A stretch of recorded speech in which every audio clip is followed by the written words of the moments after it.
permintaan dari user itu ditempatkan pada prioritas paling tinggi. Sebuah aplikasi ini kuncinya di SKE, benar atau enggak?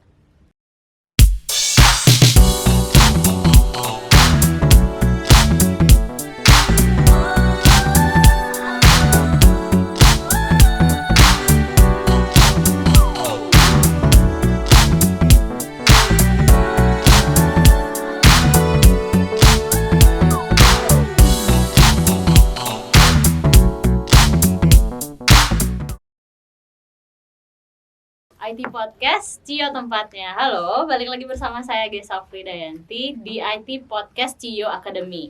Nah, seperti biasa nih, di podcast ini tuh kita pasti ngebahas seputar dunia IT, apapun. Dan hari ini saya juga ditemani oleh teman-teman rekan kerja saya nih, ada 2 orang yang sudah bergerak atau berkecimpung lama nih ya, bertahun-tahun. Bertahun-tahun lamanya di dunia software quality assurance atau SQA. Nah, apa itu? Jadi kita sebelumnya juga pernah ngobrolin tuh beberapa di podcast yang lalu atau di talk show yang lalu itu sempat ada teman-teman yang bekerja di dunia SQA, tapi itu cuma sepenggal doang. Nah, di sini kita akan ngulik-ngulik nih lebih dalam lagi sama expert-expertnya. Apa sih SQA itu, seperti apa, bagaimana kerjanya, pusingnya tuh gimana ya. Oke, jadi teman-teman saya di sini sudah ditemani oleh Mas Denis dan Mas Yazid. Oke, apa kabar Mas? Sehat. Sehat ya. Oh ya, dan sebelum kita melakukan podcast sih kita sudah melakukan proses swab dan aman ya. Nggak ada yang positif aman. Udah vaksin juga? Udah dong. Udah dong. Jadi malah. Oh iya. Pengen nambah harusnya 3 kali. Mau nanti habis ini. Jadi nggak apa-apa kali ya, kita buka masker aja. Jadi biar yang lain juga aman ya. Aman. Saya juga aman insya Allah. Oke, nah ini udah ada Mas Denis dan Mas Yazid. Jadi juga teman-teman di sini memang sekarang ini sedang bekerja sebagai software quality assurance, kalau lebih seperti itu ya. Nah, saya ini udah kenal nih sama mereka karena memang rekan kerja sehari-hari sebenarnya. Tapi mungkin nih nggak ada salahnya dong kita kenalan dulu ya sebelum kita ngobrol-ngobrol. Oke, Mas Yazid mungkin boleh Mas namanya, terus job desk di SQA sudah berapa lama dan backgroundnya. Sok Mas. Ya, nama saya Yazid Akromudin, salam kenal Mbak Gesa. Oh, udah kenal. Oke, Mas Yazid. Ya, saya di sini sebagai software quality assurance sudah 2 tahun. Oh, 2 tahun. Iya. Di perusahaan Solusi Al Hidayah. Oke. Mas Denis? Ya, selamat siang. Assalamualaikum warahmatullahi wabarakatuh. Waalaikumsalam. Perkenalkan, nama saya Denis. Kemudian saya juga sama dengan Mas Yazid. Sama-sama bekerja di PT Solusi Al Hidayah, yang dimana ditempatkan pada posisi software quality assurance juga. Dan kurang lebih di sini tuh udah sekitar 2,5 tahun lebih. Kemudian untuk pribadi saya juga sebenarnya agak lama juga cuman bukan di software sih. Oh, sebelumnya di dunia IT juga. Bukan di IT sih sebenarnya. Saya lebih condong di quality assurance atau quality control. Oh, lebih generalnya. Ya. Sekarang baru apa ya istilahnya? IT-nya. Oh gitu. Di mana itu, berapa tahun tuh Mas? Itu kurang lebih saya dari mulai pertama kali kerja itu saya QC terus. Oh gitu. Dari mulai berarti tahun 2012 sampai sekarang itu QC. Cuman beda-beda Beda-beda ya. Dan itu nggak pernah sama. Oh gitu. Iya. Dari yang ada nggak paling kentara bedanya tuh antara yang QC selain yang dengan dibanding yang IT? Oke, mungkin gue jelasin dulu ya pertama kali. Akhirnya sekarang masuk ke Kenapa IT? IT. Ya lo, kenapa IT? Pertama gue masuk itu pertama kali itu QC ini oil and gas. Itu gue meriksa pipa-pipa. Kemudian ada juga di sana gue mulai masuk ngecek pesawat terbang. Kemudian ada juga kualitas pesawat terbang coy. Nah, kemudian sampai akhirnya pada tahun 2019 kemarin gue mulai masuk sini nyoba. Ternyata itu ya sesuai dengan ekspektasi gue sebelumnya. Dan gue juga sebelumnya tuh pas di ngelamar kerja di sini pernah ditanyain sama tim HR-nya kan, ini lu kagak pernah masuk IT tapi lu berani-beraninya lu ya kan ngelamar kerja di IT, kenapa nih? Itu intinya gitu. Kalau lo Mas Yazid gimana? Kok bisa? Ya kalau gue sendiri juga backgroundnya bukan dari IT sebenarnya. Sekolah gue juga emang masih pakai software. Pakai software. Iya, cuman tapi ya pemakainya. Oh software. Gitu. Terus backgroundnya dari gambar bangunan. Tapi waktu itu kan udah masuk juga sebelum di sini kerja juga di dunia IT sebenarnya, tapi hanya sebagai implementer. Itu cuman ya install aplikasi lah, aplikasi pajak waktu itu. Ya jadi sudah tahulah software di klien gitu. Tapi sebelum lo berdua, gue mau ngambil SKE, udah tahu SKE di dunia IT itu seperti apa kebayangnya atau gimana, Zid? Kalau gue sih belum tahu sih waktu itu. Oh jadi lah kayak iya. Keren nih namanya software quality assurance IT gitu. Iya, maksudnya sebelumnya SKE apa sih? Insurance apa assurance gitu. Oh iya. Dicari apa nih? Oh assurance gitu. Insurance kan mirip-mirip itu artinya ya sama kan. Menjamin gitu ya, kan. Menjamin. Iya sih. Ya gitu. Oh, jadi emang gak kebayang nih berdua. Jadi langsung. Nah, setelah lo berdua masuk nih. Jadi SKE sendiri itu apa? Sebenarnya menurut. Kalau menurut saya SKE itu ya proses dalam development aplikasi ya, software, yaitu proses kita evaluasi lah sama validasi bahwa kita memastikan aplikasinya ini sudah sesuai yang seharusnya gitu, yang dari product owner-nya gitu. Kita memastikan sebelum dipakai user ya itu udah baiklah, mencegah bugs yang terjadi, meskipun ya pasti masih ada bugs ketika dipakai user, tapi jangan sampai terlalu major gitu kan. Gue tuh kayaknya ada juga istilah tester. Ini gue agak suka kebalik nih. Sama nggak sih Nis? SQE Software Quality Assurance sama tester. Kadang ditanya SQE enggak? Iya sih, tester juga. Nah, apakah itu satu hal yang sama atau sebenarnya itu beda SQE sama tester nih? Kalau misalkan ada pertanyaan seperti itu, apakah SQE itu tester dan apakah tester itu SQE? Sebenarnya lebih kayak gini. Kalau tester itu part of SQE, jadi SQE itu sudah pasti seorang tester, tapi tester itu belum tentu seorang SQE. Karena gini, SQE itu dia punya beberapa fungsi, yang diantaranya dia itu menggather data, kemudian dia itu mengolah data tersebut. Apa yang digather ini itu requirement. Jadi dari SQE ini kita bisa dapat penjelasan kepada tim nantinya, tim DevOps atau tim programmer ini menjalankan fungsinya, yaitu mendevelop program. Kemudian setelah hasilnya jadi kan pasti masuk lagi ke tim SQE. Di tim SQE ini pasti ada proses pengetesan. Jadi ada dua kali pekerjaan di dalam SQE ini. Mungkin bisa lebih. Jadi pertama menggather data, dia juga yang mengetes, karena kan requirement itu keluar dari mereka juga. Nah, kalau untuk tester sendiri ya dia sesuai dengan namanya. Jadi dia hanya mengetes, udah gitu aja. Jadi tapi bisa jadi dua orang yang berbeda juga. Lo SQE tapi satu orang ini tester gitu ya. Cuman SQE ada pasti dia tester gitu. Nah, SQE kan berarti kita ngomongin kualitas, ya nggak sih? Kualitas aplikasi. Nah, lu pas ngetes suatu aplikasi, let's say kita ngomongin kayak general gitu. Pakem lu tahu ini kualitasnya tuh semana, itu tahu dari mana sih? Apa dari requirement si user atau ilmu lo nih yang bilang, atau lo feeling ini kualitasnya belum benar, gimana sih? Ini gue nggak tahu kan. Itu gimana? Jadi ceritanya kalau SQE itu kan adanya di proses development. Jadi dari awal inisiator atau yang ingin produk ini dibuat aplikasi ya, dia kan menceritakan oh ini mau bikin aplikasi seperti ini, terus ada bisnis analis yang mendesainnya lah, kadang-kadang kita juga terlibat bareng-bareng. Habis itu nah dari desain yang sudah dikasih itu nah kita buat test case dulu pastinya.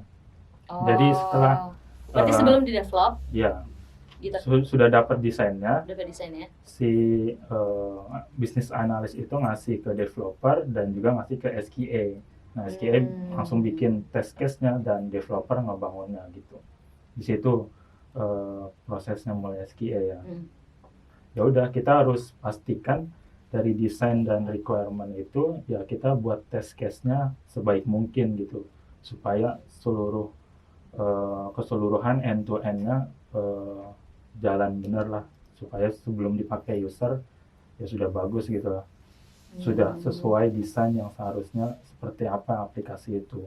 Karena kan kalau misalkan aplikasinya dipakai user terus bermasalah kan jadinya kan pasti user ngomel-ngomel, marah-marah, akhirnya nggak dipakai kan aplikasinya kayak gitu.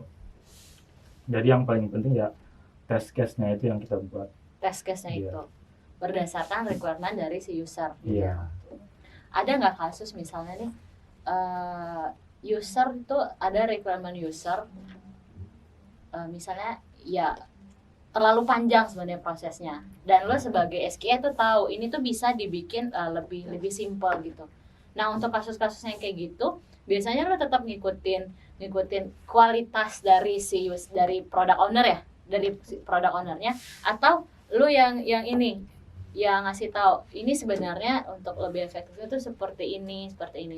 Ada kasus kayak gitu nggak? Sebenarnya banyak banget. Banyak kayak gitu ya. Dan lo ngikutin yang mana jatuhnya? Karena gini, balik lagi ke kita itu jualan, kita menjual barang itu karena ada kebutuhan. Nah, kita kalau misalkan kita menjual barang tidak sesuai dengan kebutuhan, ya berarti kan barang kita nggak meet requirement.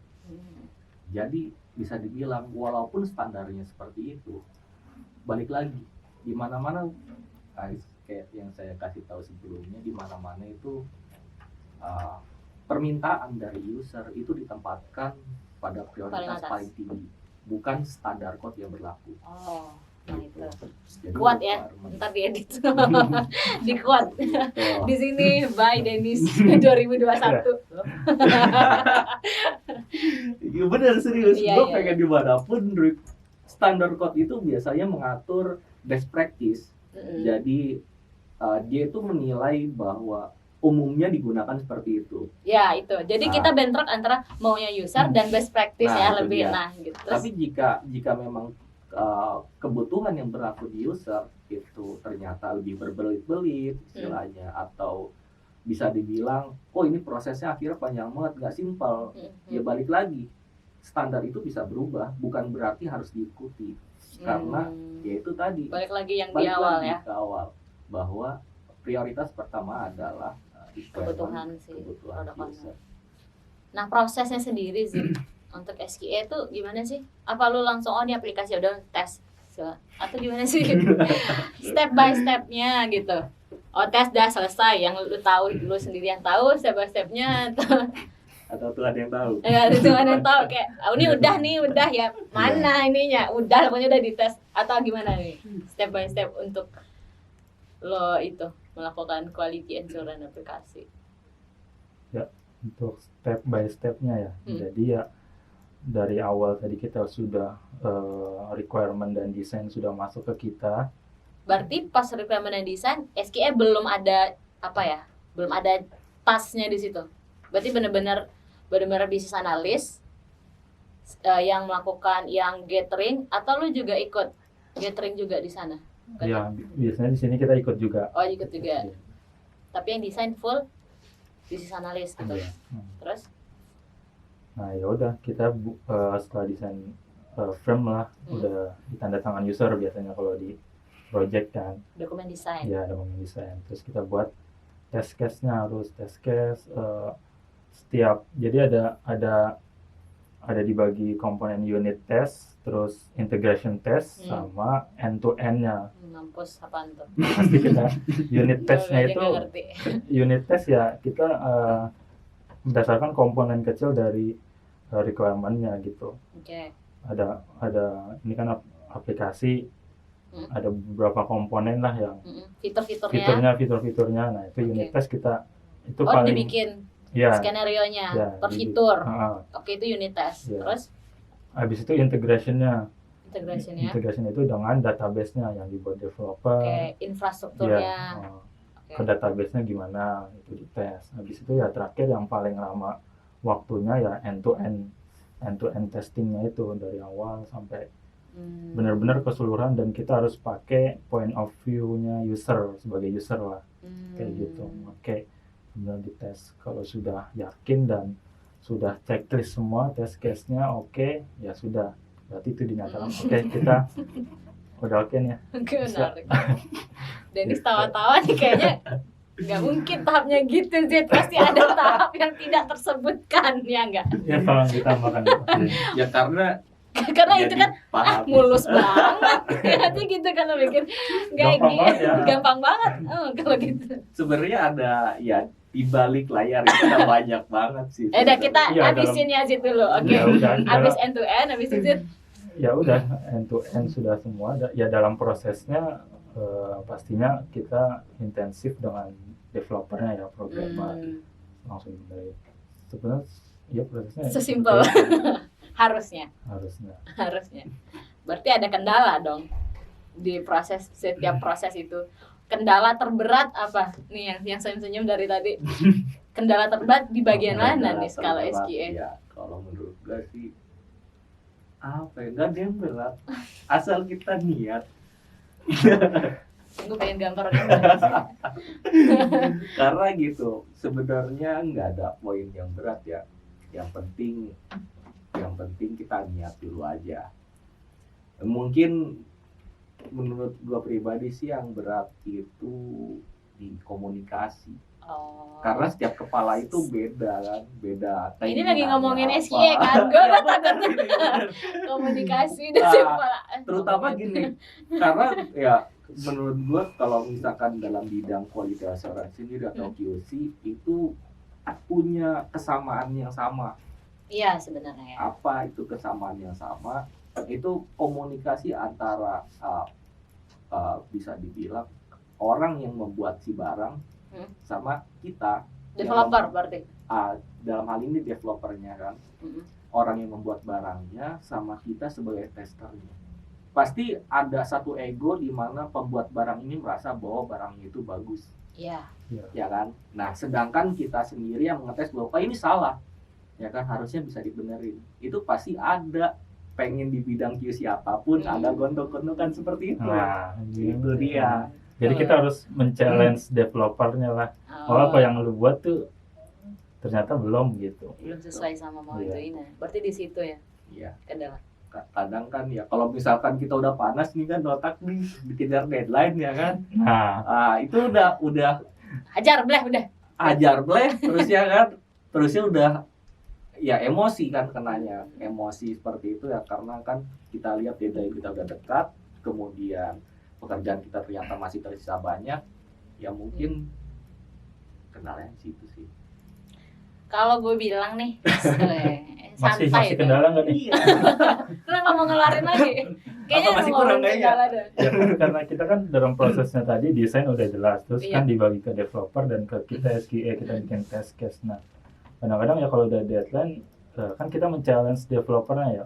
Ya kalau misalkan masalah tuh kadang-kadang developer ya dia kan kalau selama desainnya udah lengkap jelas sih sebenarnya oke. Tapi kadang-kadang developer ini udah tes ya, tapi kadang-kadang ya jadi bolak-balik lama mana yang udah gitu. Maksudnya kalau sudah benar-benar selesai semua ya baru kita tes gitu. Di situ lah. Nah itu kan berarti kan kadang-kadang tektokan komunikasinya kan. Kayaknya ada dendam pribadi. Siapa ngomong gue? Ya sebenarnya ada. Prosesnya harus iya. Benar-benar. Emang di komunikasi. Nah tadi kan berarti ada pembuatan dokumentasi ya nggak sih? Ya kan. Lo kan nggak bisa asal tes sesuka lo kan? Ya kan. Berarti ada dokumen pakem yang dikeluarin kan? Apa istilahnya kayak ada skenarionya gitu-gitu kan. pernah nggak setelah lo susun skenario-nya udah fix nih gitu, ternyata ya itu tadi yang setelah komunikasi dengan developer ada aja yang berubah. Itu tuh biasanya di sisi siapa yang akan berubah? Apakah skenario-nya nanti lo nyesuaiin sama developernya, atau nanti ya udah di sisi developernya, atau tergantung situasi aja gitu kalau yang kayak gitu-gitu. Nis, Mungkin masih aja deh sering menemui seperti itu. Kalau di tengah jalan ada requirement baru, perubahan. Ya, sedangkan lo udah nyusun skenario ininya. Ya dalam kalau ada fitur baru jadinya kan proses tes end to end kitanya jadi lebih panjang, karena kan kita memastikan yang sudah jadi sebelumnya itu tetap berjalan benar kan, yang sudah fitur yang sudah selesai lah. Kemudian ada fitur baru, ya kita pasti menyesuaikan lagi test case-nya baru lagi, yang tadi ada unit test-nya lagi, integration test-nya lagi, sama ya end to end-nya jadi lebih panjang gitu. Dan memastikan yang sudah berjalan itu nggak kenapa-napa, tetap jalan bagus dengan tambahan fitur barunya gitu. Pasti ada test case lagi kalau gitu, Mbak. Bikin pasti ada baru ya. Menyesuaikan. Nah, kalau kita ngomongin udah masuk ke testingnya, berarti yang kualitasnya sebenarnya yang pas lo bikin skenario itu kan, berarti quality yang harus dicapai itu ya sesuai dengan skenario yang lo bikin kan. Berarti udah tinggal tester, ya tinggal yang ngetesnya. Nah, pas yang proses testingnya itu kan pasti di awal itu ya itu tadi end to end proses apa segala macam. Pernah nggak ada kasus yang gagal di tengah, misalnya gagal di tengah, itu tuh biasanya quality insurance itu harus memastikan lagi dari awal, atau pas poin yang di tengah itu doang baru di ini, Nis? Biasanya kalau Senyum. misalnya Kenapa? Dari Ya, awal, Mbak. Biar harusnya, nggak, kita ngomong harusnya seperti apa? Kalau quality itu insurance ya. harusnya ya kalau misalkan dibilang ada satu poin yang rusak di sana, Iya. itu harusnya itu kita harusnya ngetes dari awal ya. Dari awal lagi. Cuma untuk beberapa poin seperti ini, karena di software itu kan biasanya dia modular sistemnya. Jadi untuk karena si developer ini harusnya tahu bahwa seperti ini, untuk mengetes secara keseluruhan itu dibutuhkan waktu yang panjang. Sedangkan project udah mepet. Nah, sedangkan project senyum itu, lagi ya, Zid. Berarti bener. Ya kan, project itu kita punya waktu yang terbatas untuk Iya, mengerjakan hal itu. Oleh karena itu biasanya umumnya software itu dibuat modular. Di mana modul-modul kecil supaya apa? Pertama, untuk development itu gampang. Jadi kalau misalkan ada satu rusak di satu sektor atau di satu modul, itu dia nggak perlu mengubah modul yang lain. Itu satu. Yang kedua, dalam fungsi tesnya pun kita cukup mengetes pada bagian tertentu saja, tidak perlu mengetes dari awal lagi sampai akhir, karena ya kita tahu sendiri. Kalau misalkan contohnya aja kayak gini, ada satu jalan panjang 1 kilometer, ya kan?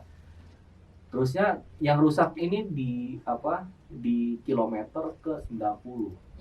Apakah kita harus ngebongkar semua jalan itu? Kan nggak lucu. Itu akan banyak makan waktu lagi, yang dimana kalau namanya bisnis, waktu itu adalah uang. Dan kalau misalkan kita harus melakukan pengetesan dari awal dan development lagi dari awal, itu akan banyak kerugian yang dialami bisnis itu. Oleh karena itu sebenarnya ya kalau misalkan dikatakan baik, ya baik dari awal sebenarnya. Cuman ya untuk efisiensi proses bisnis biasanya itu dari modul tertentu software tersebut yang mulai dites. Bagusnya seperti itu. Itu kalau di yang QC yang lain lu bukan software sama gitu. Karena gini, bukan IT bukan gitu. bukan IT, oke. Kalau yang di tengah-tengah tuh contohnya kalau misalkan di industri penerbangan, di industri penerbangan itu kita ngedismantle pesawat. Jadi setiap part itu biasanya kita dibagi, ada untuk yang ukuran besar ya. Ukuran besar contoh itu kita sampai dibagi 7 tim. Di mana 7 tim itu dibagi misalkan gini, untuk yang rangka luar itu dikerjakan oleh siapa, rangka dalam dikerjakan siapa. Dan itu ada panel-panelnya sendiri. Dan panel itu ya diceknya per panel aja. Kalau misalkan ada misalkan rangka luar rusak di satu panel A, apakah kita akan mengganti semuanya? Enggak kan? Makanya kita hanya mengganti panel tertentu. Juga di industri oil and gas juga.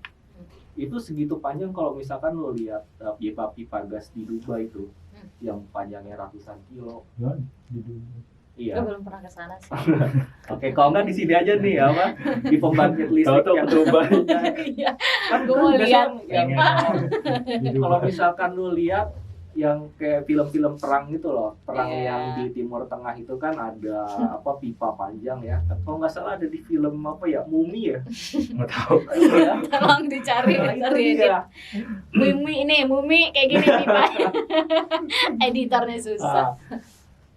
Gitu kan. Di film-film itu Iya, biasanya ada gua paham. pipa-pipa tegangan tinggi yang yang panjang gitu kan. Ah. Kalau misalkan ada satu kebocoran di satu pipa, apakah kita Nggak akan semuanya kan? ya kan nggak semuanya Oke. dicopot kan, paling itu ya satu panel tertentu itu aja yang mungkin dilas di situ aja. Harusnya. Harus. Menurut Mas Dennis. Gue nggak nanyain realita yang terjadi ke Mas Yazid. Realitanya Zid, kalau selama ini yang lo di SKA ini, kalau lo kayak gitu, lo memang paling aman nih menurut lo ketika yang tadi ketika ada di titik poin tengah-tengahnya sebenarnya yang isu ada crash atau apa, lo tuh paling aman tuh memang lo tes dari awal lagi atau lo yang di poin itu doang yang lo ini? Ya, ketika pasti dicari root cause-nya dulu ya, kalau misalkan ternyata di tengah ini doang kok, atau misalkan sebelumnya udah oke, kok di tengah ini doang tahu masalah di sini doang nih. Kita cari tahu dulu yang pasti bareng developer nih, ini apa sih bocornya gitu. Kalau ternyata kemana-mana juga ada efek-efeknya ke tempat yang lain, komponen yang lain ya mau nggak mau harus pasti semuanya gitu. Tapi selama ini pastinya amannya ya kita tetap end to dari end awal kan. sepanjang gitu. Tetap kayak gitu. Nah berarti kalau gue bilang nih, kalau statement sebuah aplikasi ini kuncinya di SKA, bener atau enggak?